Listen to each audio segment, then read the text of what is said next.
We thank you, Father, that you have given us this day.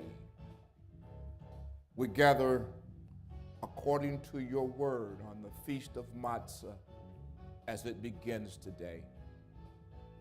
You blessed us through the Pesach on yesterday evening, and you've brought us to congregation today according to your commandments and your will. Yahweh, we pray that your will be done in the Eretz. Let it be as it is in the Shemayim, as it is here. And let your presence fill the earth.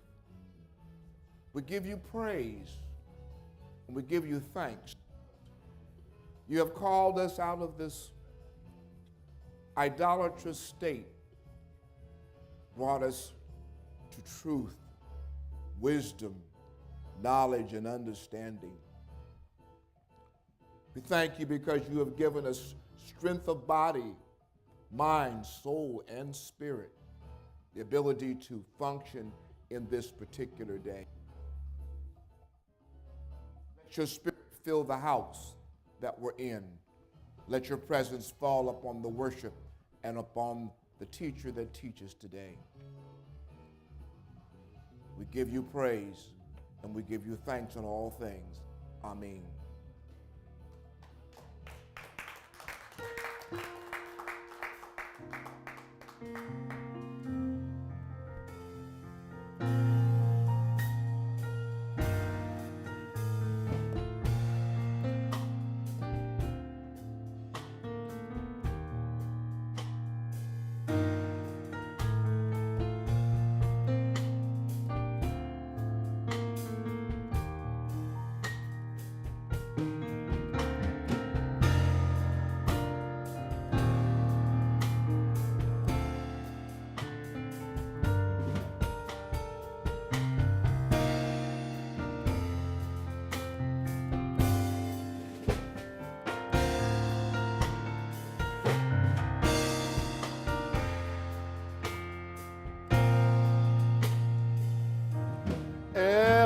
Elohim, I give you praise. Elohim, I give you praise. With my hands lifted up, with my voice I sing, Elohim, I give you praise. Elohim, I give you praise. Elohim, I give you praise. Elohim, I give you praise. From the rising of the sun to the going down of the same, Elohim, I give you praise. Elohim, I give you praise. Oh, let your spirit fill this temple. Oh, you are worthy to be praised. Oh, let our voices sound with triumph. Oh, you are worthy to be praised.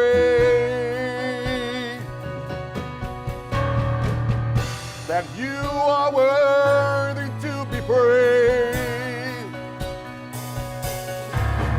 Hey, that you are worthy to be praised.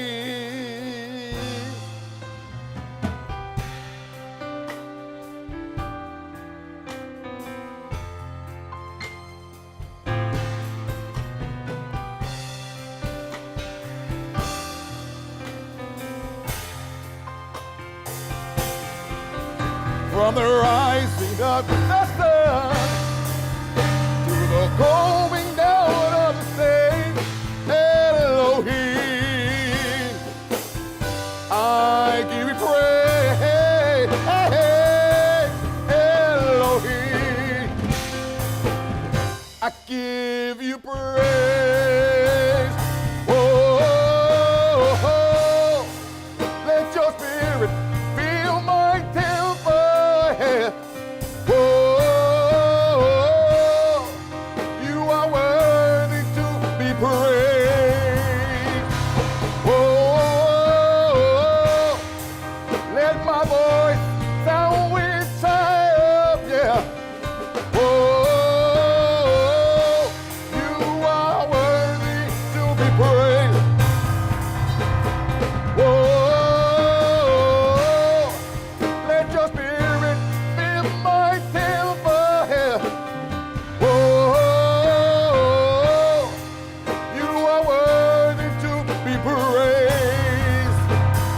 Oh, let my voice sound with fire. You are worthy to be praised. Hey, you are worthy to be praised. Hey, you are worthy to be praised. Hey, hey, hey, you are worthy to be praised. Hey, hey,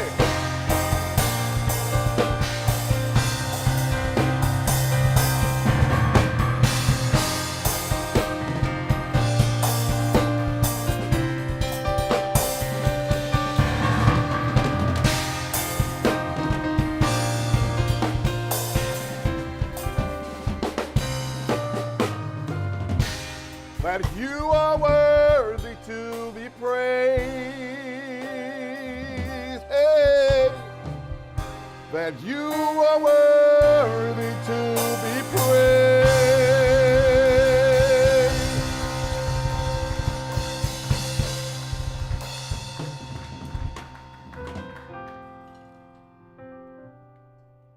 Here I am. I hear you calling my name.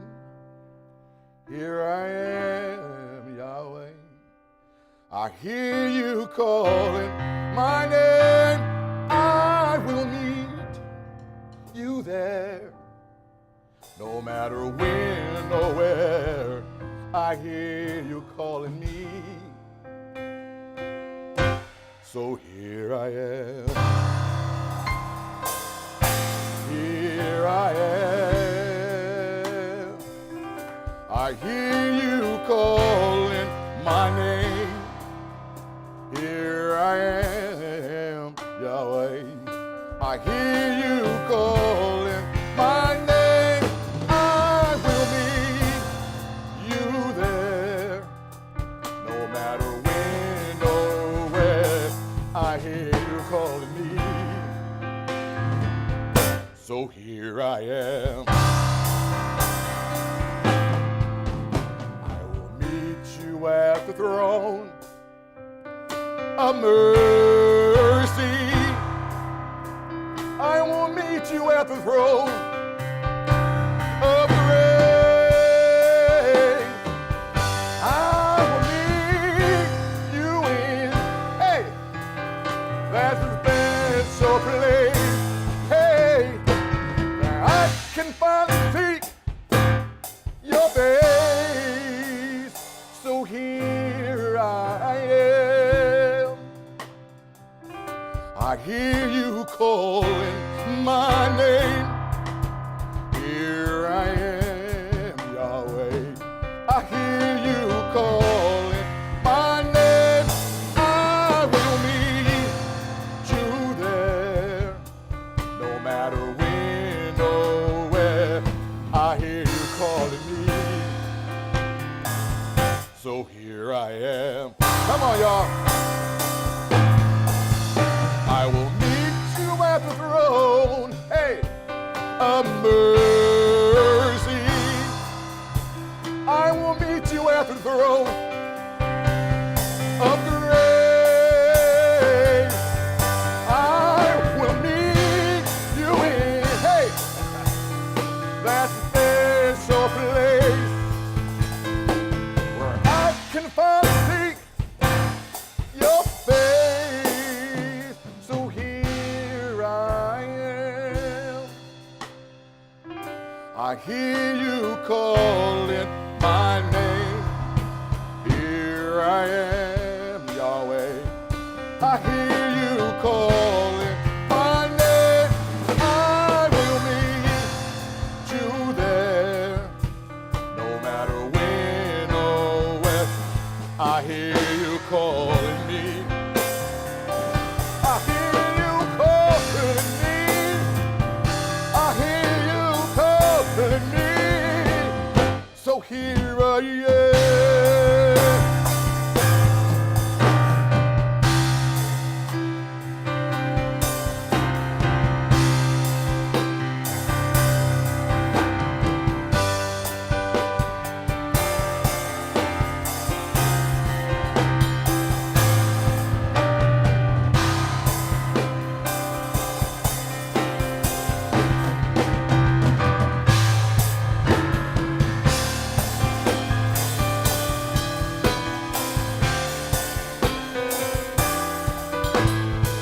Here we go. Hey! When you call me, I will answer. When you call me, hey, I will answer. When you call me, I will answer. I hear you calling me. Hey, I hear you calling me. I hear you calling me. So here I am. When you call me, hey, I will answer. When you call me, I will answer. When you call me, I will answer. I hear you calling me. Hey, I hear you calling me. I hear you calling me. So here I am. Hey.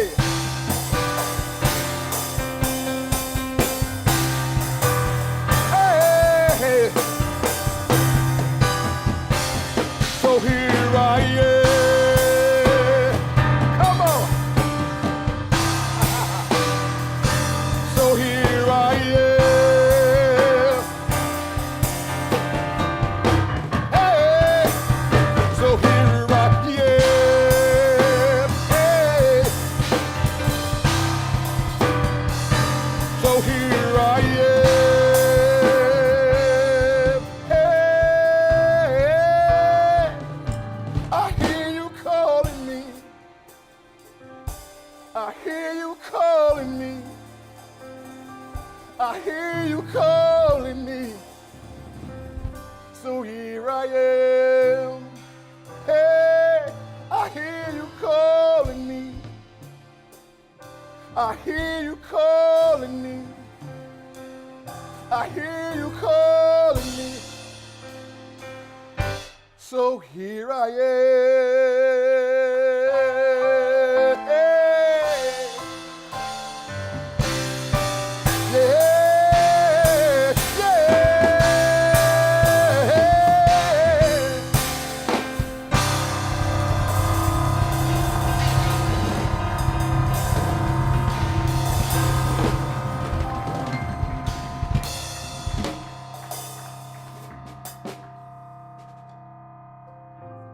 I hear you calling me. So here I am. Yahweh, Yahweh, Yahweh. I hear you calling me. So here Here I am. Shabbat Shalom to all of you who are watching by stream or whatever platform. May the peace of Yahweh be with you on this beautiful, beautiful, beautiful Shabbat. And for those who are in the temple, I say to you, Shalom. For Yahweh is great, and he's greatly to be praised. I'm going to do this last song, and y'all, you know this song, and you know, sometimes a brother just need a little help.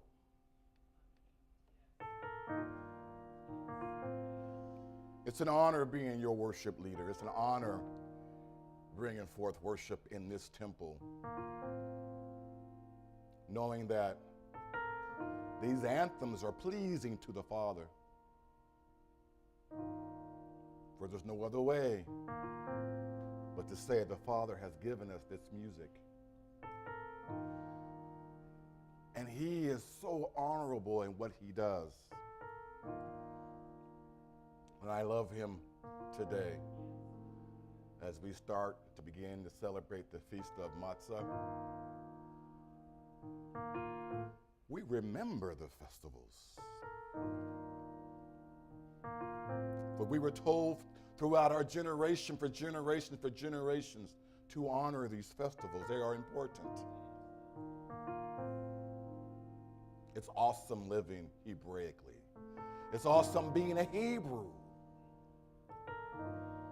For the Father has called us all out of the darkness from all over the places, and he has brought us together.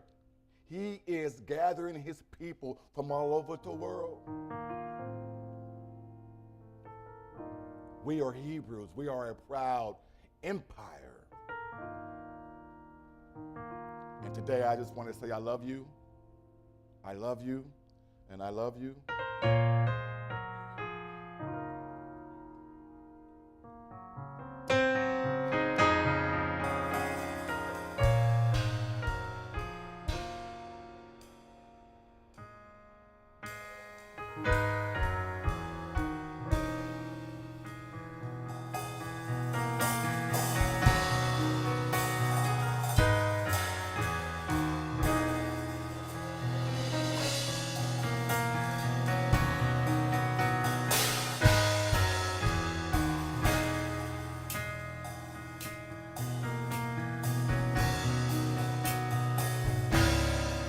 Here we go. All the honor goes to your holy name.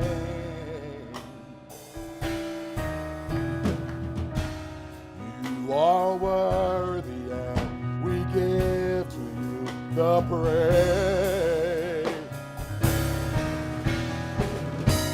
Yah, we worship and we bless your name.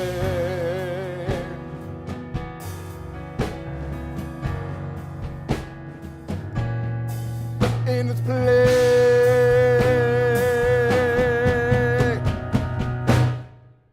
let your awesome power fall on me.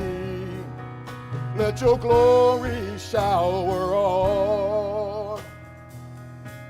on me. Let your Holy Spirit abide in me. Yeah. Here we go. All the honor goes to your holy name. Yeah. You are worthy, and we give to you the praise.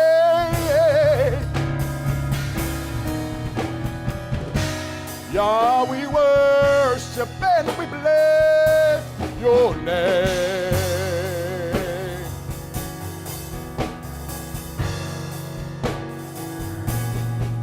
In this place, abide, here we go.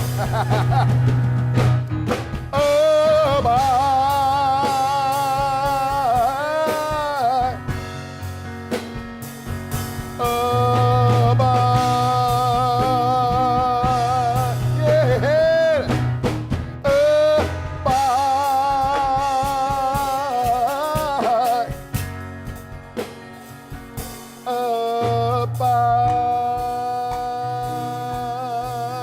Come on, may I worship? Here we go.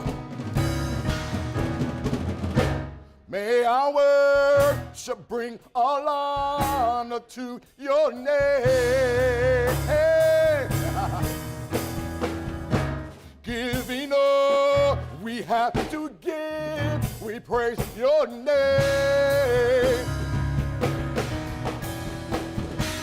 We're your people and we bow before your name. Hey, come on, tell them where. In the place. Come on, we need to abide.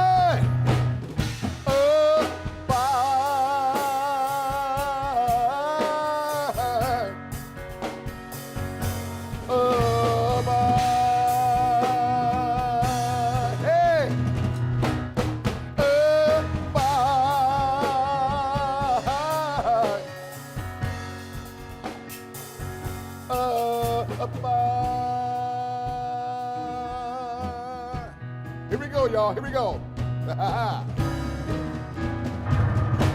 May our worship bring all honor to your name.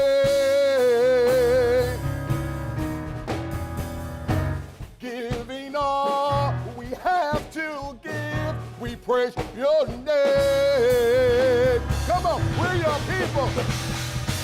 We're your people and we bow before your name.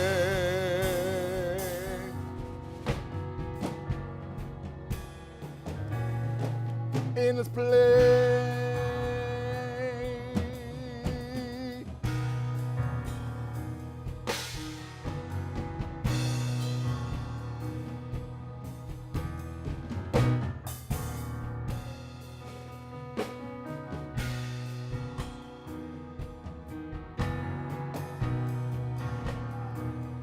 Ah!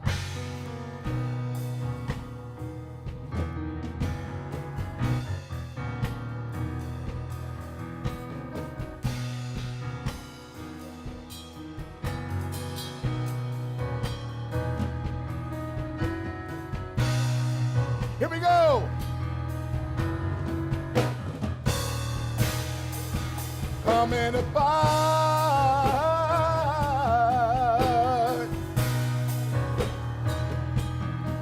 in the place.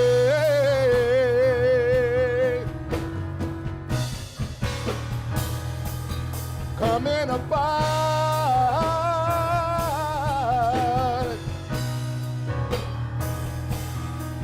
in this place.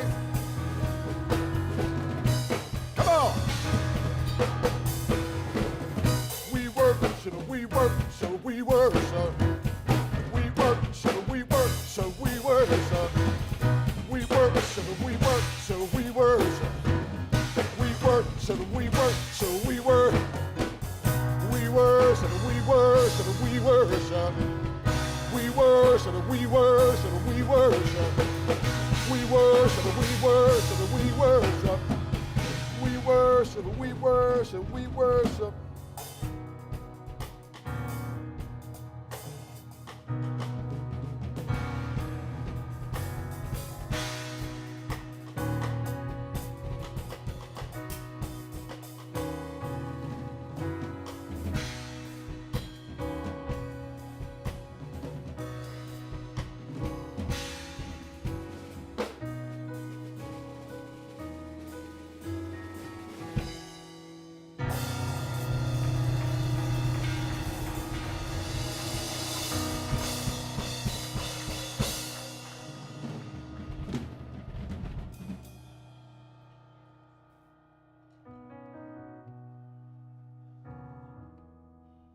This is First Tabernacle Fellowship, and this is Yahweh's Exiled Empire.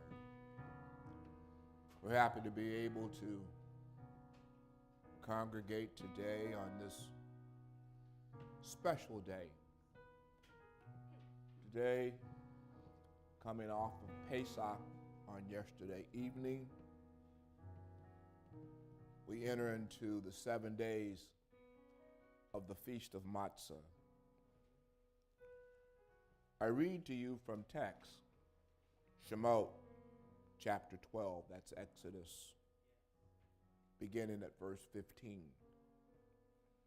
For 7 days you are to eat matzah. On the first day remove the leaven from your houses. All the leaven should have been removed from our homes today. Out, bread, anything that rises. Clabber girl, what is it? I forget what it is, clabber girl, baking soda. All that requires yeast. For whoever eats hamatz, leaven and bread, from the first to the seventh day is to be cut off from Israel. Those are some strong words from the Most High. On the first and the seventh day, you are to have an assembly set aside for Yah. You're to have an assembly that is set aside for him. On these days, no work is to be done except what each must do to prepare his food. You may do that. You have to observe the festival of Matzah, for on this very day I brought your divisions out of the land of Mitzrayim. Therefore you are to observe this day from generation to generation by a perpetual regulation. From the evening of the 14th day of the first month until the evening of the 21st day, you are to eat matzah. Those are the words of the Most High given to Moshe. We honor that day. We talk about leaven, and across the street, all leaven means to them is moving sin. The Most High wants us to remove during this particular time anything and everything that would cause us to be, our heads, our minds, to be lofty and elevated. He wants us to be in a state for these 7 days where he can commune with us and help us to understand the nature of obedience. He calls us to obey. Obey. Well, we have our teacher for today, and he's going to continue to share with you from the book of Shemuel. So let's welcome Ambassador Shawn Appleton as he comes to teach today. I extend to you the right hand of Philip. Thank you. Oh my goodness, it's good to be in the house of the Empire of Israel. Shabbat Shalom. Shabbat Shalom. Shabbat Shalom. Without any further ado, I need to acknowledge first and foremost the Most High, Yahweh, the great creator of everything, the earth, moon, sun, stars, all the things that we experience. He is the beneficent. He protected his word for a time like these when we can unfold it and understand it and be that remnant of people that he has called out in order to represent him in the Aretz. It is an honor to be before you today in representation of the Most High as one of his ambassadors and emissaries. So, to the Most High and the heavenly hosts who join us here today as we are in sync. What does it say in the text? As it is in heaven, so shall it be in the earth. We're on the Feast of Matzah today. So there is a festival going on in the set-apart realm that's happening at the same time as we are here. To my studio audience who is here joining me today, I say Shabbat Shalom to you. By those that are joining by way of the stream today, Shabbat Shalom to you. I'm going to say something that might be a little controversial, but again, for those of you that are joining by way of the stream, who can be in a congregation, not stricken by any type of medical ailment or some type of geographical constraint, who have the ability to be with a convocation of people. I'm not saying be here at FTF, but what I'm actually saying to you is that if this is a day that is a holy convocation, you should be meeting with someone. That's part of the mitzvot. Okay? Is that not? It is a holy convocation. It's when we are supposed to meet. We shouldn't use technology as a crutch because we feel lackadaisical. Okay? We have to observe the mitzvot. I'm not saying come here. I'm saying get with a congregation of people where you can have a holy convocation. So for those of you that are joining by way of the stream, Shabbat Shalom. I told you last week that I spoke that I was going to change one of my entry, or at least one of my openings to not recognize the enemy anymore, but to also offer a Shabbat Shalom to those that are joining us that are unrighteous. Not our enemies, but those that are unrighteous, because you can be our enemy and be unrighteous, and you can be unrighteous and still be with us. Okay? So, to the unrighteous, I say Shabbat Shalom. Hopefully something said here today will increase your understanding of the Most High. Oh my goodness. I want to take a couple of minutes, okay, and talk to you about something that actually happened during this week, okay? What happened during this week? Me and my wife turned 19. And those of you that know me, you know that I'm a quadragenarian. What is that? A quadragenarian. What is a quadragenarian? A 40-year-old. I'm in my 40s. So when I say we turned 19, that means that we had our anniversary this week. And so most people, when they stand before people and they give their testimony about their wives or their husbands or whatnot, I remember when we used to live in a shack apartment. All we had was water and ramen noodles, and she was right by my side. The Most High done brought us out. Came from a mighty long way. We had problems in the marriage. She wanted to leave. I wanted to leave. But the Most High brought us through. Or usually what they say, Jesus brought us out. They'll have that kind of testimony. But this is the first year that I actually tried to examine an anniversary from a Hebraic standpoint. And it's interesting that during the time of Pesach, the Most High brought me to an understanding of her purpose, Hebraically.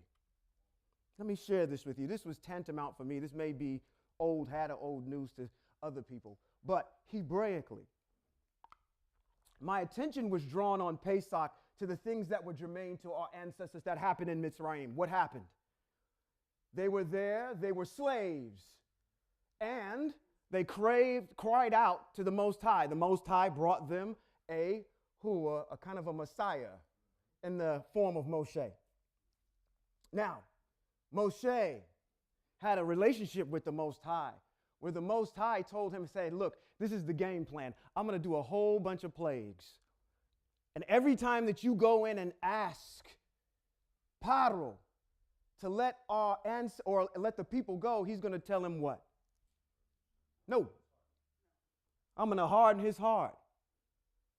I'm going to be in control of Paro, even though Paro thinks he's in control. Paro has no influence at all of what's going on. Paro can only give one answer, which is the answer that the Most High is controlling him to give. He told Moshe this. And I said to myself, that is an interesting parallel. So instead of making all these adorations about where we've come from and how we've transversed, I thought I would actually expound upon the Hebraic side as it relates in this particular time, which is, I don't see my wife anymore, and this was a revelation that I got yesterday. I don't see her anymore as, let's just say, for you husbands in here, providing me constructive criticism on things that I need to improve on in a negative way anymore. See, because she's my soulmate. And what does that mean? Hebraically, that means that the Most High has put us two together and said, listen, I'm going to use her as the conduit upon which I'm going to speak to you. We're bound together. That means that he can use her to speak to me. So I don't necessarily anymore try to look at, oh, she's nagging me, or she's getting on my last nerve about something. There's a reason why she's doing that, because now I'm looking at it as every word that comes out of this woman's mouth, I'm looking at it as if the Most High is talking to me. Now, I know when she's talking, and I also know when the Most High is talking. He may be telling her to tell me something that would help self-improvement. That is why she's called a helpmate, to help you improve. That's why it's important to have someone that the Most High gives you. The Most High gave Israel a king. He gave them a Messiah. He gave them a couple of Messiahs. Okay? When he gives you a wife, that is what we call a good thing. I got a witness in the back that will say that he knows firsthand accounts and events that his wife would speak to him.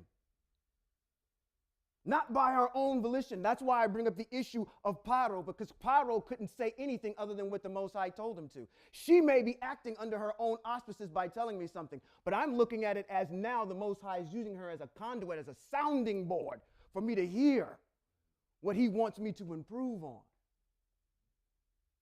Growth as Hebrews, as in a relationship. I'm starting to see the things that are expanded upon our vision in order for relationship. Podcast, endless seems plug. What relationship is about. Okay? So, to my lovely wife of 19 years, I love you, honey. Shabbat shalom to you. All right. Okay.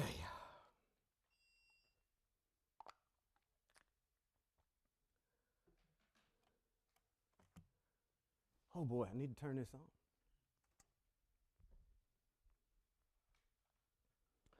Shabbat shalom to you. I am Ambassador Shawn Appleton, and we are going to continue today our Hebrew study of 1 Shemuel, chapter 11 and 12. But before I do that, I am happy to announce to all of you that something came in the mail. Something came in the mail to me. Now, this is the proof. This is the proof. Now, when I mean the proof, I mean this is the proof copy that the commercial printer has sent me. Okay? Yours will come all shrink wrapped with a nice little piece of cardboard inside to keep it stout. But I'm going to actually pass this around. Your calendars are going to be made available to you if you're here in the house with me. Your calendars will be provided to you next week if you've ordered them. Okay? We're currently working on right now making sure that we provide information on a website where you can go to and get your calendars. But for the time being, I'm going to give you my email address. If you want a calendar, I'm going to go slow. S, D as in David, A at W R I T E R Z as in zebra, B as in boy, L O C K.net. That's SDA at writersblock.net. And that's writers with a Z. Okay? So go there, email me. I'll send you some information on this so you can go ahead and get your calendar. But I'm going to go ahead and I'm getting instruction to stay right here. Don't move. Get your calendar. I've got plenty of copies. We're actually going to go and use this actually today because I want to do a little bit of something on the Feast of Matzah, which the ambassador and I are on the same page a lot. So he kind of took my thunder a little bit. Today is the feast, was that? Writersblock.net. All right? So pass that around. If you're here, you get a chance to see that. I actually want to start here today with the Feast of Matzah. This is the Feast of Matzah today. We are to honor it. It is a holy convocation. I do want to go to some spots and read them over again. Our ambassador informed us on a couple of them already. I'm going to compound on it just because it's a part of my liturgy today. Let's go to Vayikra chapter 23, verse 5 through 22. And for those of you, I'm going to double back here in a second. Matter of fact, let's do that right now. While you're getting that, let me just go over the overview real quick on what we're going to cover in Shemuel. 1 Shemuel chapter 11, we're going to go, Shaul shows he can defend the empire of Israel as their leader. And then we're also going to find out that Shaul is officially made king over the EOI, which is the empire of Israel. And then 12, we are going to see Shemuel advise the empire of Israel and the king to always follow the Most High Yahweh. That's what we're going to see. And these are the texts that I'm going to be going to today so you can follow along. Vayikra chapter 23, verse 5 through 22 reads in its entirety. In the first month, on the 14th day, let's just get it. Let's just get it. Come on, Cletus. First month. Now I know the white balance is going to be a little tough. First month, 14th day. How do we know when the first of the month of the year is? Equal light, equal night. That's in the book of Enoch. You can read that in there. Equal light, when there is equal light and there's equal night, that is the last day of the year. That's a completion of 364 days. We can look that up online to see when that is, and it will tell you that it was the 17th of March, as indicated here. This is the month of March. 17th. 12th month, 31st day, because what? We have the pattern in the book of Enoch that says 30, 30, 31, 30, 30, 31 for each of the seasons, correct? So we count 14 days. That would have brought us to Pesach, which was yesterday, which started in the evening. Going back to the text on the monitor. Between sundown and complete darkness comes Pesach for Yahweh. We observed that yesterday. On the 15th day of the same month is the festival of Matzah. So we got to skip down because on our Gregorian calendar, yesterday was the 31st. That would make the Feast of Matzah starting today. Okay? It says, for 7 days you are to eat matzah. 7 days. From the 15th to the 21st is 7 days. That means that the Feast of Matzah is going to be over with coming this Friday. All right? Now let's hear what the Most High has to say. On the first day, you are to have a holy convocation. We are fulfilling that, correct? We're having a holy convocation. Do not do any kind of work. Bring an offering made by fire. Unfortunately, we can't do that. We're not in the land and we don't have the articles. So that's part of this mitzvot that we cannot fulfill in our exile. Bring an offering made by fire to Yahweh for 7 days. On the 7th day is a holy convocation. So what does that mean? We have a holy convocation on the first day and we have a holy convocation on the last day. That means that we need to meet again coming this Friday. Now, I will came out totally wrong. Totally wrong. At the behest of our head teacher here, we will designate a time when we're going to do that. Okay? 9 says, Yahweh said to Moshe, tell the people of Israel, after you enter the land I am giving you and harvest its ripe crops, you are to bring the sheaf of first fruits of your harvest to the Kohanim. Does everybody understand that from verse 5 to 8 is one complete thought? We complete it and we start a new thought. There's a reason why I'm bringing that up. Is because times before in the past, we've thought that we need to start waving that sheaf the day after, which would have been in the 16th, during the time of the Feast of Matzah. That's not the case. Text doesn't read that way. Text reads that that's a complete thought. We're going to go to the next thought. Yahweh said to Moshe, tell the people of Israel, after you enter the land I'm giving you and you harvest its ripe crops, you are to bring a sheaf of first fruits of your harvest to the Kohanim. He is to wave it before Yahweh so that it will be accepted.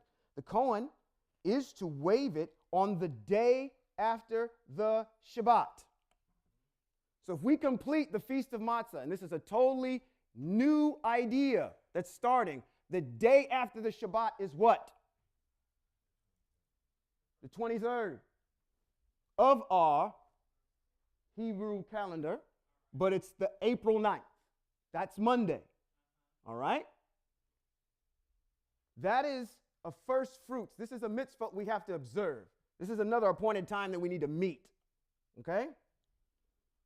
On that day, you are to wave the sheaf and you are to offer a male lamb without defect in the first year. Can't do that. As a burnt offering for Yahweh. Its grain offering is to be 1 gallon of fine flour mixed with olive oil and an offering made by fire to Yahweh as a fragrant aroma. Its drink offering is to be of wine, 1 quart. 14. You are not to eat bread, dried grain, or fresh grain until the day you bring the offering for your El. This is a permanent regulation through all your generations, no matter where you are or no matter where you live. 15. From the day after the day of rest. From the day after the day of rest. This is talking about the 23rd now, reaffirming it. That is, from the day that you bring the sheaf for waving, you are to count 7 full weeks. That's why on the calendar here I said start counting. 49 days till you get to Shavuot. This is what this is talking about. This is leading up into it. You are to count 50 days, and then you are to present a new grain offering. 50 days will put you back on another Monday. That's another time that we're supposed to meet. Okay? At that particular time. And if you read on, you'll see later on in the text it talks about that. I'm going to go to one more spot. I'm going to go to Devarim, chapter number 16, verses 1 through 4. Let's jump back over into here. All right, it says, observe the month of Aviv. That's the first month of the year of the Hebrew year. And keep Pesach to your Yahweh El.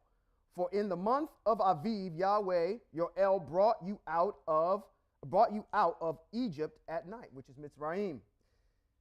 You are to sacrifice the Pesach offering from the flock of the herd to Yahweh, your El, in the place where Yahweh will choose to have his name live. You are not to eat any chametz with it. For 7 days you are to eat it with matzah, the bread of affliction. For you came out of the land of Mitzrayim in haste. That's why we don't have the yeast in the bread, because we needed to have something quick that we could have to get on the road. Come on, little boys and girls. Come on, grab your little juice box and your little gummies. Come on. All right? We got to leave. So that's why we don't have any leaven in it, any chametz. Thus, you will remember the day you left the land of Mitzrayim as long as you live. No leaven is to be seen with you anywhere in your territory for 7 days. So, on the day of Matzah, what we're supposed to do, what we can do in our exile, in your houses today, that hametz needs to leave. You got today to get it out. Get the hametz out of your house. You're already holy convocating right now. So outside of that, and doing the remembering like we are, we're fulfilling the mitzvot for this particular day. This is a festival for today. All right? We good. Good ground. Bobbleheads. Good. Or maybe not. It depends which way the bobblehead is going. Is it going like this or going like this? Chapter 11. Let's get right into it. We are going to continue with this individual, your ancestor, Shaul. King Shaul, the first king of Hebrew Israel. All right? Let's continue to talk about him. Have you actually, your mind, or you've heard about Shaul in the past? Let's talk about him for a second. What do you know about Shaul? Coming from the old church, coming from Christianity. Let's just call it out. He's what? He was tall. So you learned that in Christianity, that he was tall. Yeah, thank you. Okay, well then, let's start over again. What did you know? It was in the, excuse me, almost choked when you said that when it didn't matter. It was in the Old Testament and it didn't matter. What else do you know about Shaul? He was a what? We knew that from Christianity, that he was a prophet? I'm talking about from when you were in Christianity, what did you know about Shaul? Not what you know now. Zero. Well, he was handsome. You knew that in Christianity. Okay, he was handsome.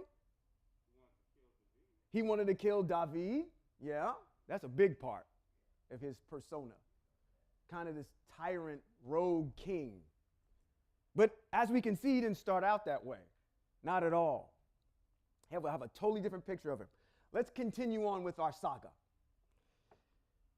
And I'm going to start out with, before we even get into 11, I got money in my wallet. I'm going to ask a question. Anybody answers this question and gets it right, you can have all the money in my wallet, which ain't but $10. So, if you can answer the question that I'm getting ready to ask, you can have all the money in my wallet. This is okay, let's get into it. 11. Then Nachash, the king, or at least you should know that he's a king. The Ammoni came up to set up camp to fight YAHWEH'S Gilad. So we got to understand that this is a foreign king from the nations coming to fight Hebrew Israel, who is in YAHWEH'S Gilad. So my question to you is, where has this come up before? Same group of folk. The Ammoni, and they fought them in Gilad. It came up before.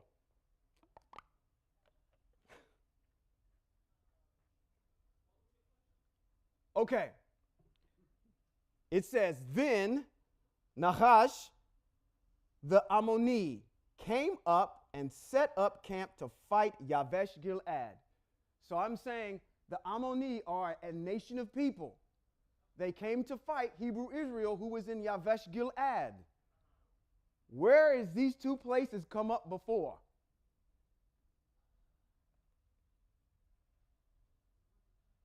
Five. No, way too far, way too early. 3. Wait, you went way too far back. All right, we're going to give up. This comes up, or came up before, and I'm going to look dead at you because you actually had a question about this. There was an individual who said, if you give me victory, Most High, the first thing that comes out of the doors of my house, I will sacrifice to you. He was fighting, it's Yiftach, your ancestor. He was the judge. It's in Judges 11. His daughter came out. Very good. When his daughter came out, he says, oh, no, I got to do this thing. And then she went off for 2 months, and then they completed it. And then the women have this particular time that they honor that.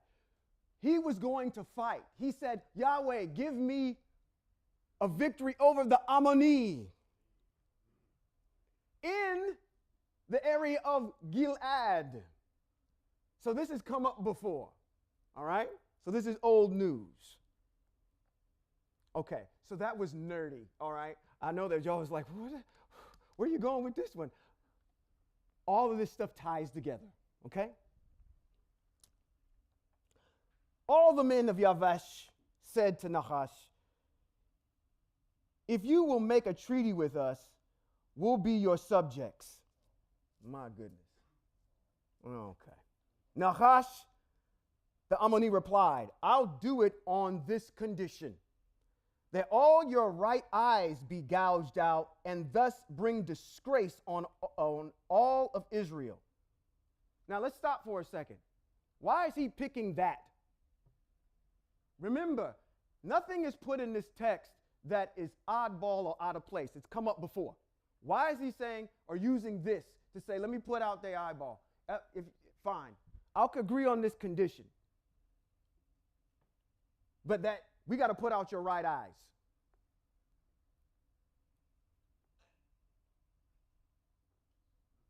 Okay. It's a mitzvah. Let me draw your attention back to Vayikra 21, 16 through 24. Okay? This is in specificity to the Cohen. But what you're going to get is a glimpse of the Most High and these defects that he doesn't want. Because when you're defected, it separates you from him. Okay? We're going to see this.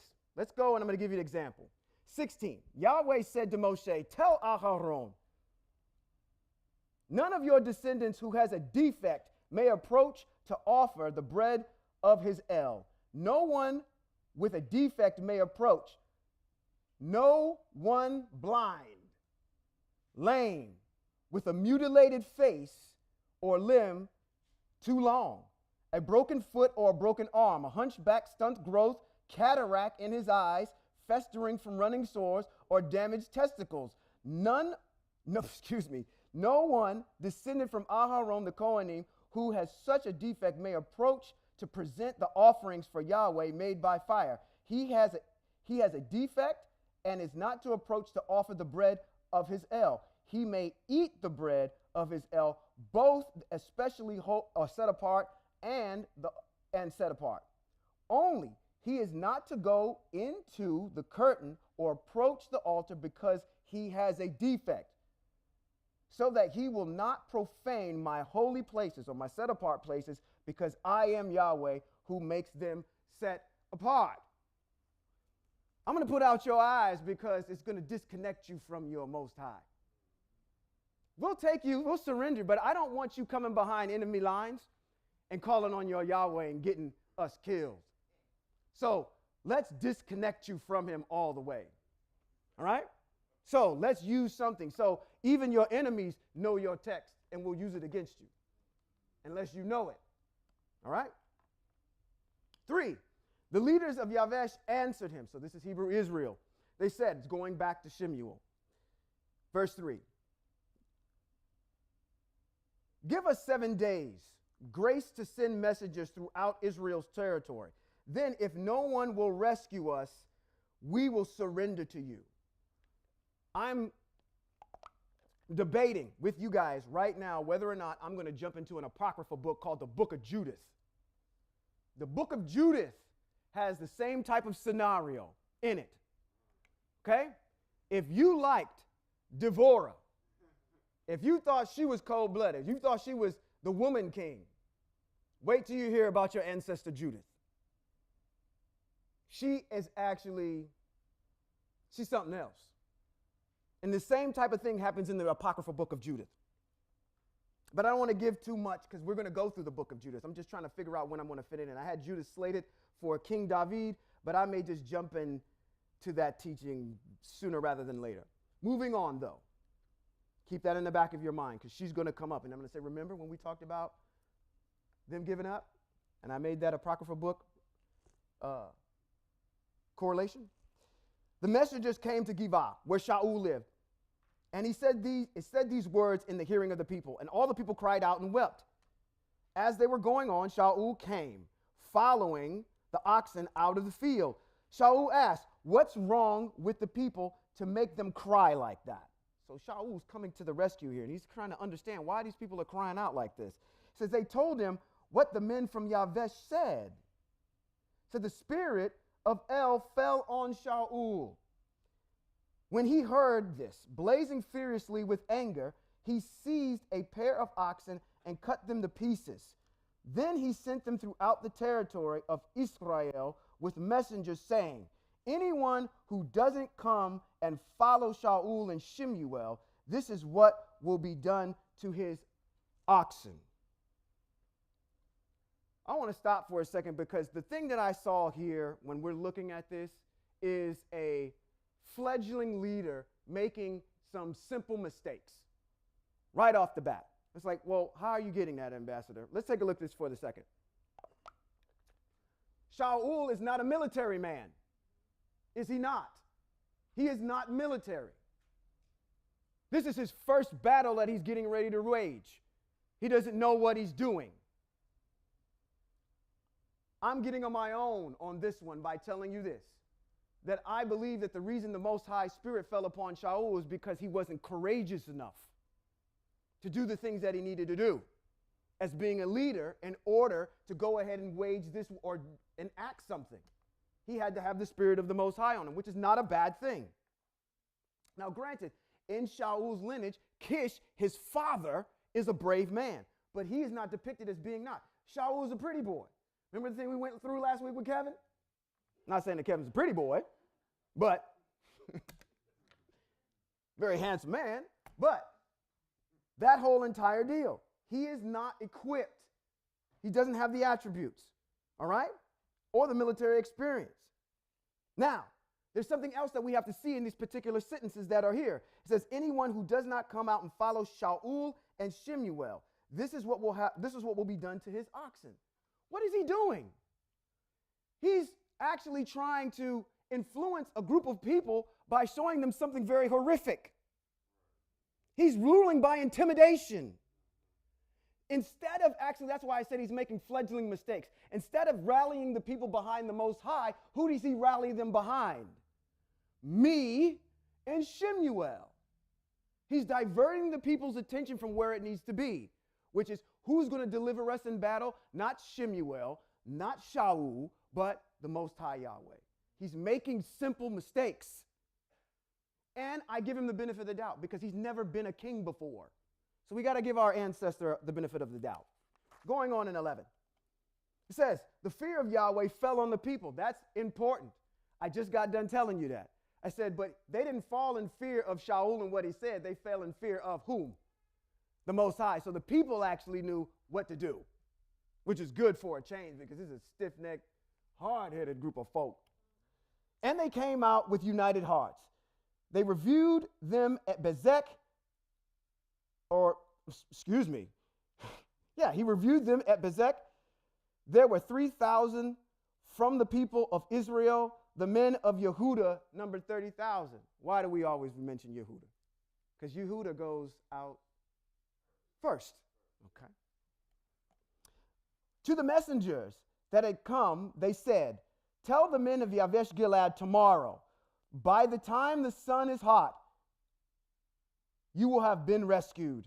The messengers returned and told the men of Yavesh, and they were what? Overjoyed. 10. Then the men of Yavesh said to Nachash, they said, tomorrow we will surrender to you, and you can do with us whatever you like. Do you see the strategy in your people? Do you see what happened? They knew that they were going to win. They got a king getting ready to wage war. We've got 300,000. We've got Yehuda, 30,000 strong. We're going to win tomorrow, right? So yes, we'll go ahead and surrender. We'll take out our eyes for you. What is that going to do? Oh, that's what you're going to do? You're not going to do it? Okay, that's cool. You're just going to come willingly? That's cool. Put my defenses down. right? I'm not waging war anymore. I got a peaceful people that's getting ready to come in here. I'm not ready to go to battle. This is all strategic, okay? Your people are strategic people. That sounds like a broken record now, because every time this comes up, I'm going to keep bringing it up. You're not a group of dumb folk, okay? We know how to wage a battle. And I'm just going to take my thunder away right now, okay? It's probably, y'all probably going to say something about me after I get done saying this. But we were around the campfire last night, and we were talking about this guy named Jesus Christ. And I said to myself, I got to bring this up tomorrow. Not what we talked about, but I got to bring up this particular issue here. Every time we have a leader, what are they? They have an attribute about them. I just talked about one of them earlier today. His name was Yiftach. He was a soldier. He was a brave guy. Moshe waged battles. Yahushua raised battles. Deborah sent Barak into battle. Ehud, battle. Wait a minute. You mean to tell me all of our leaders that come in front of us have a military background? So while you over there turning the other cheek, while your chief is telling you to turn the other cheek, I want you to know that an attribute of Hebrew Israel's leaders and Mashiachs is that they have military experience. And I don't read anywhere over there where this man has waged one battle. Matter of fact, when he actually assembles people together, he says stuff to make them go away.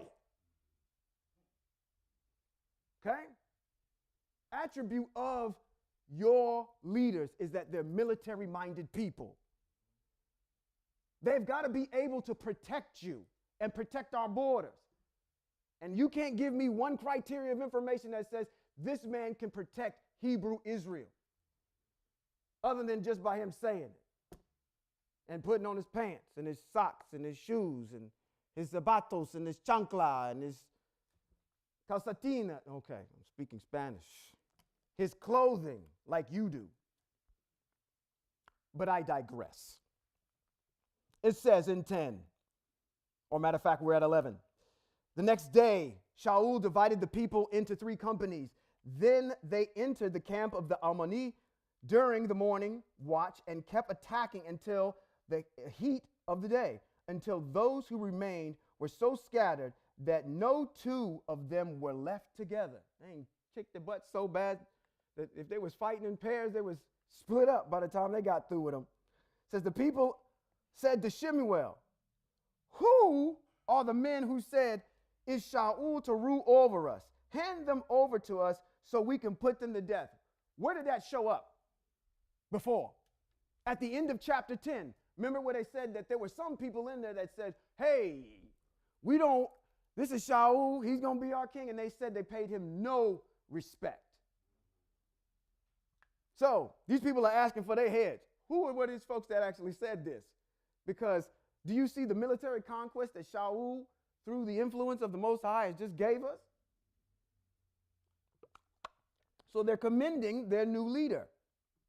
Now, it says, but Shaul said, "No one will be put to death today, because today Yahweh has rescued Israel." 14. Then Shemuel said to the people, "Come, let's go to Gilgal and inaugurate the kingship there." He transversed through a battle to prove his what? His pedigree to the Hebrew Israel, that he could defend their borders. The Most High used this situation to validate Shaul in front of all of Hebrew Israel.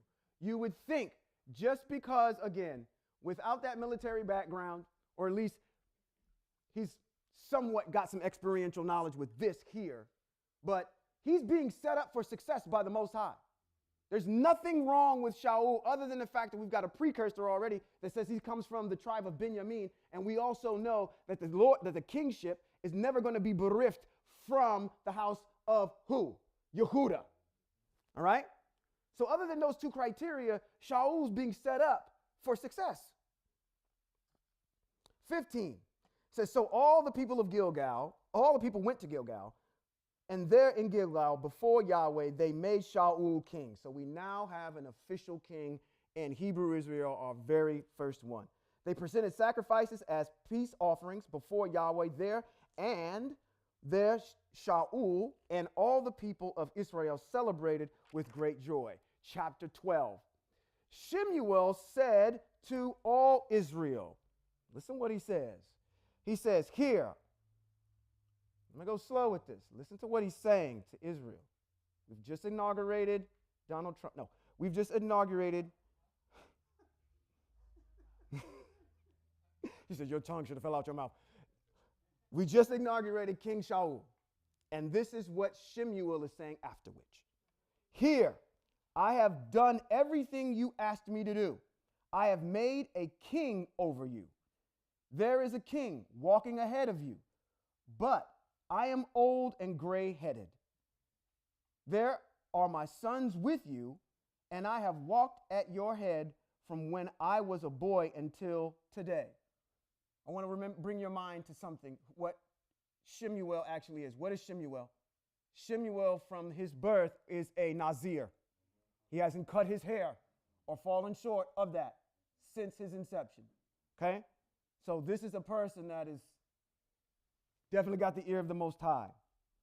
He's walked in the ways of the Most High. So here I am. Now is the time to witness against me before Yahweh and before his anointed king. I'm going to read 3 one more time, and I'm going to go slow. There's something there. So here I am. Now is the time to witness against me before Yahweh and before his anointed king. Does any of you think I have taken your ox or donkey, defrauded or oppressed you, or accepted a bribe to deprive you of justice? Tell me, and I will restore it to you. Why is he doing this? Why is Shemuel asking the people this? He's shown you his pedigree already for years, from the day he was a boy. He's gone around from the territory to territory to territory. He's the major seer. He's kind of the Kohen Gadol for Hebrew Israel. Everybody knows of Shemuel. And he's asking them this question. He's pretty much their leader. So why in the world is he asking them this? Because you have a king now. You have another form of authority now. Okay? I need to be able to validate myself in front of you. You have another authority. The king says, off with your head, because you violated. Will we do it? Yes, because you got a king. All right? You've got this split of power that's going on. So Shemuel does something very strategic, and he invokes a mitzvot right under your nose. Anybody know what that mitzvot is? No. He's validating himself through the mitzvot in Devarim chapter 16, verses 18 through 22, on what a judge actually is. He asks them the question right here. He says, so he's telling me, he says, have I done anything? Have I taken your donkey or your ox or defrauded or oppressed you or accepted a bribe to deprive you of any justice? Have I done any of that? Let's read what's in 16. Again, he's doing this in order to validate himself, to say, hey, listen, you've got another authority here called a king. And I'm not the only authority here now. Okay? So let me validate myself. Let me witness between the Most High and this king as my two witnesses that I haven't violated any of this, because the king could come back and say, you stole something. You've taken something away. Off with his head. We understand. What's the mitzvot say? You are to appoint judges and officers for all your gates in the cities Yahweh your El is giving you, tribe by tribe, and they are to judge the people with righteous judgment. They are not to distort justice or show favoritism, and they're not to accept a bribe for a gift blinds the eyes of the wise and twists the words of even the upright. Justice, only justice, you must pursue, so that you will live and inherit the land Yahweh your El is giving you. Let's jump back into Shemuel. That's what he's doing. He's validating himself through the mitzvot. I haven't done any of these things, so you can't come back and say that I violated the mitzvot. Okay? Let's go on to 4. They answered, you haven't defrauded or oppressed us, taken a bribe, done anything of the sort. And you have accepted nothing from anyone. Justice, only justice. He said, Yahweh is witness against you, and his anointed king, his witness against you today, that you have found nothing in my hands. They replied, he is a witness. Shemuel said to the people, it was Yahweh who appointed. Come on, Beacom, I should actually have you read this. Here it is again. What did we do last week? When we started talking about our ancestors, we started where? Back in Mitzrayim. Where are our minds supposed to be now? Back when we transversed out of Mitzrayim, and we're going to see the Most High on our 3-day journey. Says, it was Yahweh who appointed Moshe and Aharon and brought your ancestors up from the land of Mitzrayim. Now hold still, because I am going to enter into judgment with you before Yahweh regarding all the righteous acts of Yahweh that he did for you and your ancestors. 8. After Yaakov had entered Mitzrayim, did he do that? Yes, he did. Your ancestors cried to Yahweh. Did they cry to Yahweh? Okay, all right. He's on good ground. And Yahweh sent Moshe and Aharon, did he not? Good. Who brought your ancestors out of Mitzrayim and had them live here in this place. Is that true? Wow, why y'all so late with the yes? That should be emphatic. Yes. It's exactly what happened.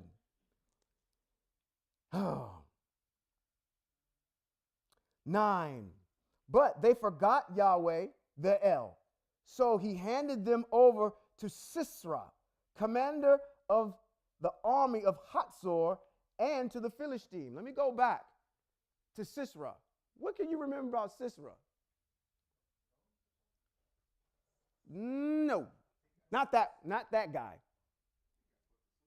Sisera did get put to sleep. There we go. Sisera. So, there was a woman named Deborah. She was a judge. She was the head judge. For all you folk that say woman can't be in the pulpit, you need to read your text. Because there was a woman, king, who ruled over the empire. Like, I wish I knew the lady's name, where Angela Bassett played in Wakanda. Says, I got the greatest country, the greatest nation on the whole entire world, and I've lost everything. Thank you, sir. She was queen over all of Hebrew Israel. And it's a shame that we actually don't understand that, because in these apocryphal books, you'll see these women come up like this all the time. Okay? But what happened to Sisera? Deborah sent out Barak. And it says, hey, Barak, you should remember him because he's got Barack Obama. Sent out Barak. Barak was pursuing Sisera. And what ended up happening? He couldn't get to him. But Yael, which was another woman, what she had was a relationship with the commander. So he found safe haven in her tent. And what did she do? She took him straight out. She said, hey, put this blanket over your head and give me some warm milk. I'm gonna put you to sleep real quick. Give you some warm milk. Gave him some warm milk. He laid down and she took that peg, that tent peg, and she went to go and hammer it away. She gave him the worst migraine he ever had. First and the last migraine that man is ever going to have. That's Sisera. What is he doing? It's a judge recalling the things that came in Judges. Sisera is in the book of Judges. He's going to start quoting all of his ancestors. Because I act in the office of a judge. I know the mitzvot of a judge. I've not oppressed you or bribed you or taken you anything. And look, I've walked in the footsteps of our ancestors. Okay? Sisera, the commander of Hatzor, and the Philistine, who was another judge who went up against the Philistine that was very strategic. Shimson. And to the king of Moab, and to fight against them. Which again, the reference is back in Shoftim chapter 4, which is Judges that will talk about Devorah, Barak, and the woman Yael who killed Sisera. But they cried to Yahweh and said, we sinned by abandoning Yahweh and serving Baalim and Ashtaroth. But now, if you rescue us from the power of our enemies, we will serve you. So Yahweh sent Yerubbaal. Who is that? Gideon.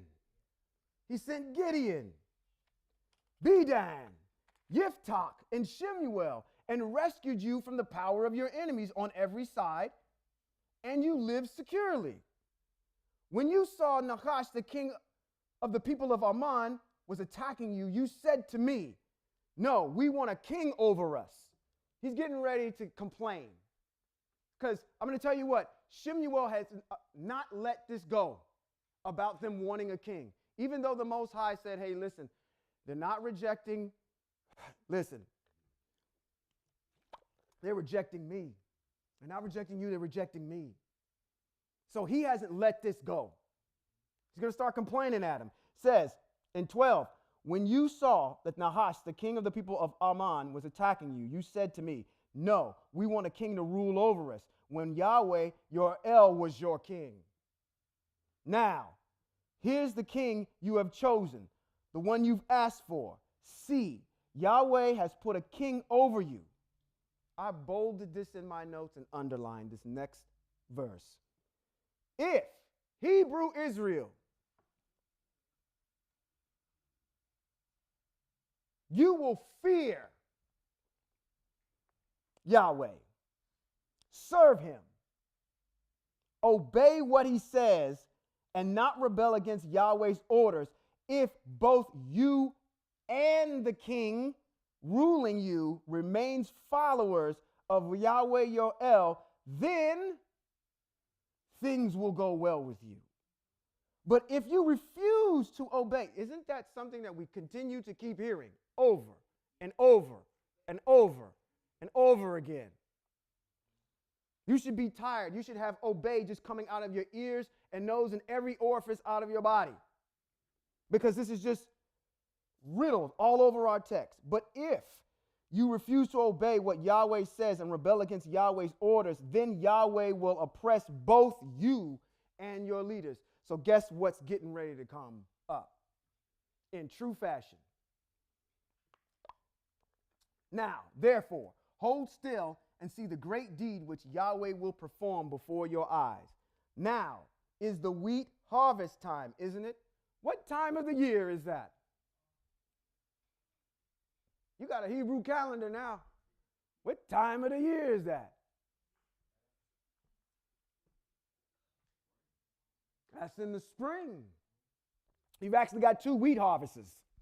You got one in the spring and you got one in the fall. That's the one we're going to do later on. It's called ingathering. Okay? But you got one that happens here.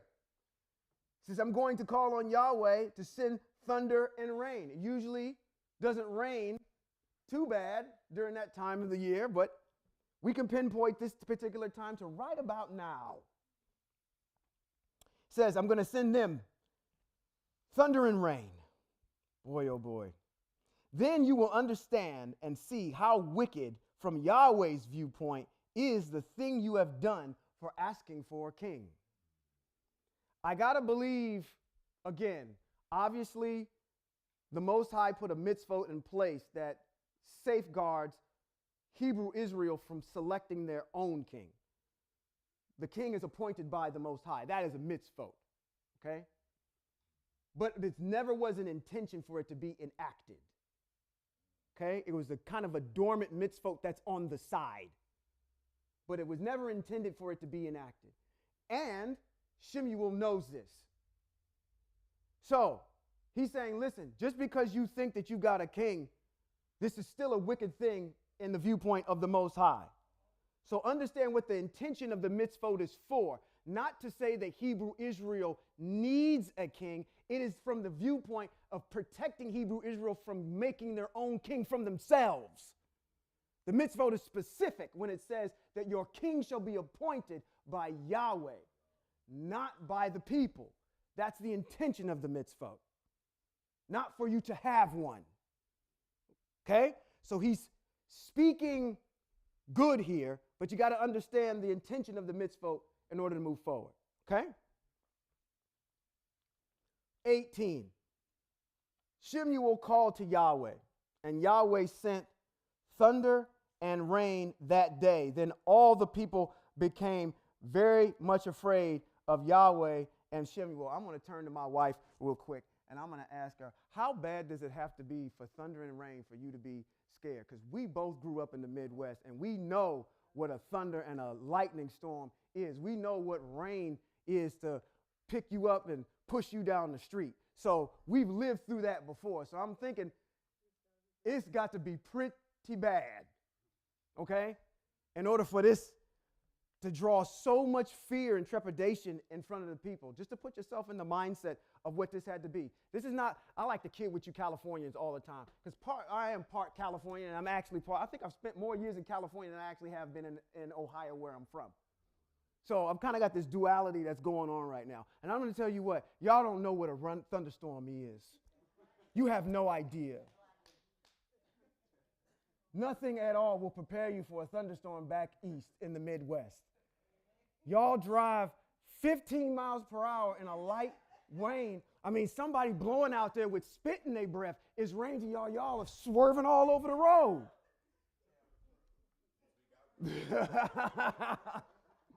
All over the place. But I do that in jest. I love California. I love you guys, but woo! Not that I say I want to see any of that out here. There's a reason why I moved out west. But a thunderstorm. Matter of fact, I got some witnesses in the back. I got some Arkansas people in the back. Yeah, Tennessee is over here. Yeah. So you know this had to be something that was severe. Says all the people said to Shemuel, pray to Yahweh. You know it had to be bad. Hey, dude, please. We got to do something with this. And notice how he didn't get out there and say, peace be still. I'm sorry. It was too low-hanging fruit. I had to take it. And the water ceased, and the boat became still. Oh, and all the people said to Shemuel, pray to Yahweh, your El, your servants, so that we won't die. Woo! Must have been some bullets. Because to all other sins, now we've added this evil as well, asking for a king over us. So they actually realized, hey, we come into the understanding that really this wasn't the intention of the mitzvot. The intention of the mitzvot was to protect us from stuff like this, and now you're making us see what's going on, and your servant here is called on us thunder and rain to give you a tannin of your hide, so you can understand that, yes, the Most High agrees with me, that this was a wicked thing. 20, Shemuel answered the people, don't be afraid, don't have any trepidation. You have indeed done all this evil, yet now just don't turn away from following Yahweh, but serve Yahweh with all your heart. Don't turn to the side, because then you would go after useless things that can neither help nor rescue you. They ain't going to rescue you at all. They are so futile for the sake of his great reputation. Yahweh will not abandon his people, because it has pleased Yahweh to make you a people for himself. Wow. Wow. What? Okay. I got to go back and resonate what I said last time when I got in front of y'all. I want you. Come on, be on my team. Come on up here, be on my team. Y'all, both of y'all can come up here too. I want you on my team. I want you on my team. I want you on my team. I want you on my team.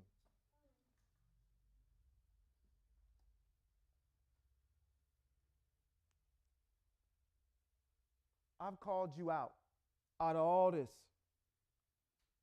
to stand with me, the Most High, to be a catalyst and a leader for the nations of people so that you can walk in the midst, folks, of the ways of the Most High and teach them the ways that the Most High is designated for his empire to act. You are a functioning embodiment of covenant that walks every day. And irrespective of your circumstances, irrespective of what you may be going through at home or wherever, doesn't matter. Because the Most High said there's something inside. See, when we get over into David, there's something that happens in the book when we read about it. It says that the Most High, or Shemuel, went and he saw all of the sons, and David came in. And he was the unseemly, unlikeliest of people. But the Most High said something to Shemuel. He says, I don't see how you see. See, I see a blue and gray striped shirt. I see a jean jacket. I see brown. I see black. I see your face. I don't know who you are inside. Only the Most High knows that. He sees you the way that I can't.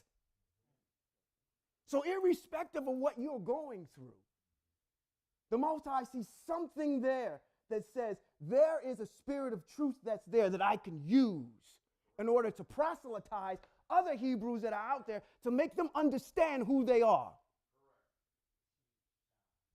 That's who you are. You didn't know about it, did you? See, there was something that you read in this text that said, you know what? I resonate with that. Something inside me says, this is the Most High is talking to me.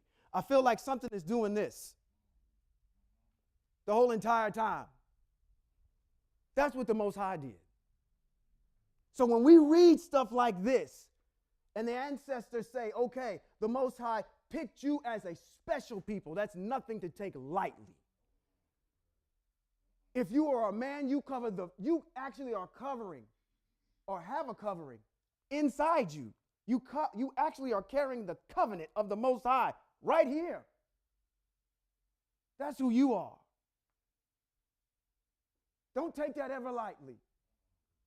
Just because I may be driving a 74 Gremlin. I may be wherever I am. Whatever is you see in that mirror, the Most High sees something different. He sees something that says, wherever I go, if I get into the NFL or if I get wherever, I'll become a track star. That means that I'm going to be able to see the things that are germane to the Most High. And they'll see the way that I walk and ask questions, and then I'll be able to, hey, Hebrew Israelite, let me tell you about your ancestry. Let me tell you about who you are.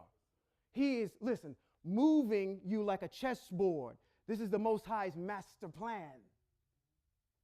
That's what the Most High is doing, moving pieces to where when the time comes and it's right, the right set of people, my remnant, have actually heard my voice, and now it's time to bring them back into the land through you all.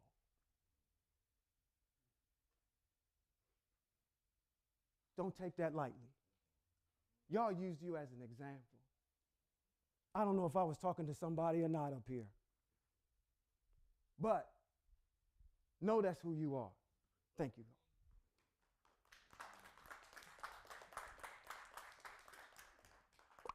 Let's finish this out real quick. Verse 20, Shemuel answered the people, don't be afraid.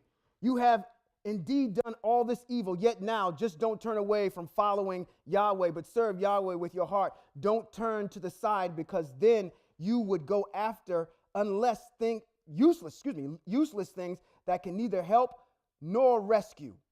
They are so futile. 22, for the sake of his great reputation, Yahweh, for the sake of his great reputation, for the sake of his great reputation, for the sake of his great reputation, Yahweh will not abandon his people, because it has pleased Yahweh to make you a people for himself. As for me, far be it from me to sin against Yahweh by ceasing to pray for you. Rather, I will continue instructing you in good and right way. Only fear Yahweh and serve him faithfully with all your heart. For think what great things has he done for you. However, if you insist on doing wicked things, you will be swept away, both you and your king. Exclamation point. Let's put a pin in it.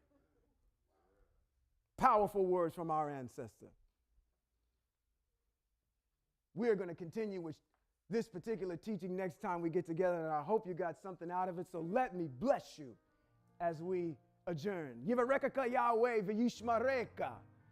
Yahweh panav eleka v'chuneka yisa. Yahweh panav eleka v'yasham laka shalom. Which simply says, may Yahweh bless you and keep you. May his face shine on you and show you his favor. May Yahweh lift up his face towards you and give you shalom.